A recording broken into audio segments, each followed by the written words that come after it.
Bharat corona virus से लड़ाई में जुटा हुआ है, लेकिन देश में कुछ सफल मॉडलों का जश्न मनाया गया है और इन्हें पूरे देश में लागू करने की बातें की गई है।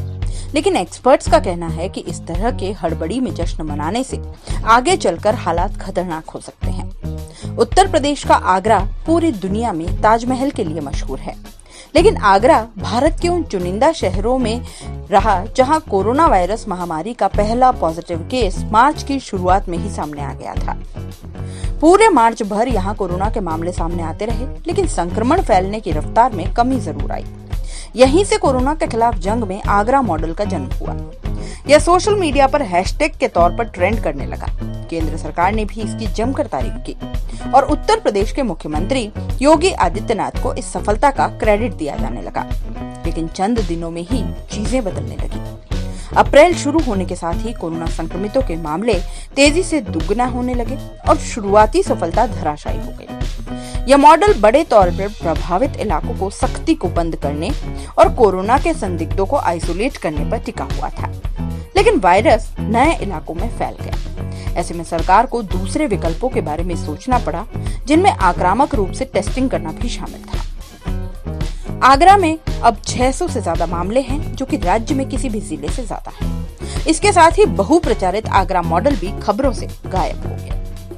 प्रमुख वायरोलॉजिस्ट डॉक्टर शाहिद जमील कहते हैं कि इससे साबित होता है शुरुआती जश्न में बड़े रिस्क शामिल होते हैं। वह कहते हैं जश्न की हड़बड़ी में लोग सावधानी में ढील देने लगते हैं और यह काफी खतरनाक साबित हो सकता है। डॉक्टर जमील जैसे कई एक्सपर्ट्स इस बात की ओर इशारा करते हैं कि इस नोवेल कोरोना वायरस के बारे में अभी बेहद कम जानकारी है। इसके बारे में पता ही पिछले साल के आखिर में चला है। इसका मतलब यह है कि वैज्ञानिकों को इसके बारे में अध्ययन करने का पर्याप्त वक्त ही नहीं मिला है। वो कहते हैं यही चीज कोविड-19 को बेहद खतरनाक बनाती है।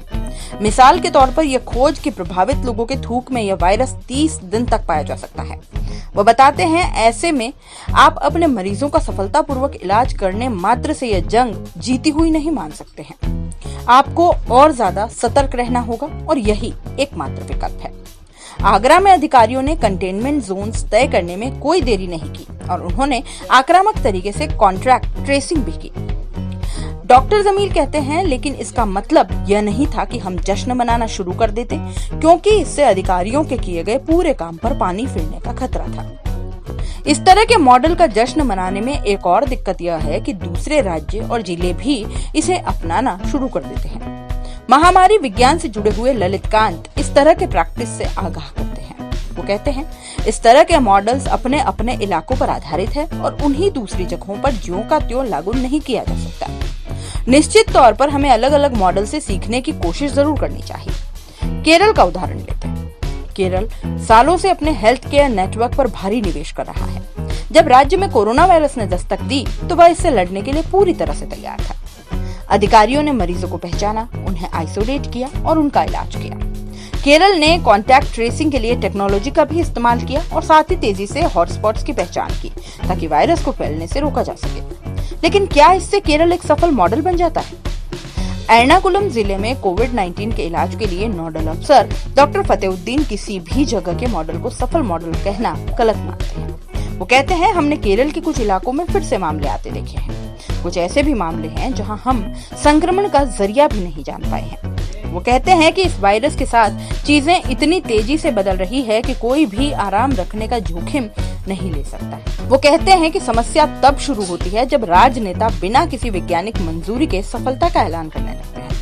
उन्होंने कहा राजनेता अक्सर यह नहीं समझ पाते हैं कि केरल में जो चीज काम कर रही है वह मुंबई के धारावी जैसे घने बसे इलाके में काम नहीं करेगी। इसके बजाय डॉक्टर कांत मानते हैं कि इनमें से ज्यादातर मॉडल्स लोगों को बाहर निकलने से रोकने पर भरोसा करते हैं, लेकिन ये अभी भी वायरस को रोकने में नाकाम रहे हैं।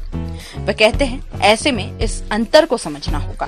लोगों के व्यवहार, आबादी की डिसेंटी, ट्रैवल हिस्ट्री और हेल्थ इंफ्रास्ट्रक्चर जैसे सभी फैक्टर्स पर नजर डाली जानी चाहिए। ऐसे में मॉडल्स को तैयार किया जा सकता है, इन्हें अपनाया नहीं जा सकता। पब्लिक हेल्थ एक्सपर्ट्स अनंत भान इस बात से सहमत है। वो मानते हैं हर राज्य और यहाँ तक कि हर जिले को अपने खुद के रिस्पॉन्स का आकलन करना चाहिए। वह कहते हैं भारत जैसे बड़े और विविधता वाले देश में कोई एक मॉडल काम नहीं कर सकता है। भान कहते हैं कि मॉडल्स की इस तरह की सफलता पर हो हल्ला खड़ा करना फ्रंटलाइन वर्कर्स को भी जोखिम में डालता है। इसी वजह से आपको पॉजिटिव मामलों को मानने और ऐसी जगहों से सीखने की कोशिश करनी चाहिए जहां चीजें ठीक हो रही हैं, लेकिन किसी भी सूरत में जश्न नहीं मनाना चाहिए। राजस्थान एक ऐसा राज्य है जो साबित करता है कि केवल एक मॉडल को 2 जगहों पर लागू नहीं किया जा सकता। राज्य सरकार भीलवाड़ा में वायरस को फैलने से रोकने में सफल रही, लेकिन राज्य की राजधानी जयपुर में ऐसा करने में मुश्किलें आ रही हैं। कुछ ग्लोबल मॉडल्स की भी कामयाबी का जश्न मनाया जा रहा है और सिंगापुर उनमें से एक है। पूरी दुनिया में सिंगापुर के वायरस को रोकने फेल हो गई।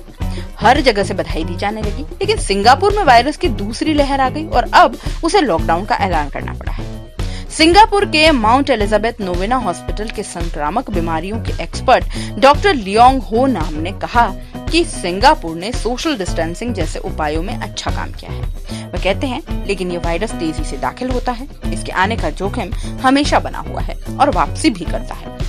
वह कहते हैं कि शॉर्टकट्स या जश्न मनाने से बाद में आपको बड़ी मुश्किलें झेलनी पड़ती हैं। वह कहते हैं, केवल एक सुपर स्प्रेडर ही आपकी सफलता को खत्म कर सकता है और दुनिया का कोई देश ऐसा जोखिम उठाने की हालत में नहीं है। अगर आप YouTube पर देख रहे हैं तो CBC न्यूज वायर का चैनल सब्सक्राइब करिए, पास में दिख रहे बेल आइकन को भी दबाइए, ताकि जब भी हम आपके लिए कोई खबर, कोई जानकारी लेकर आए तो सबसे पहले आपके पास नोटिफिकेशन पहुंचे। अगर आप Facebook पर देख रहे हैं तो CBC वायर का पेज लाइक करिए। अगर आप Instagram पर देख रहे हैं तो आप हमें फॉलो कर सकते हैं।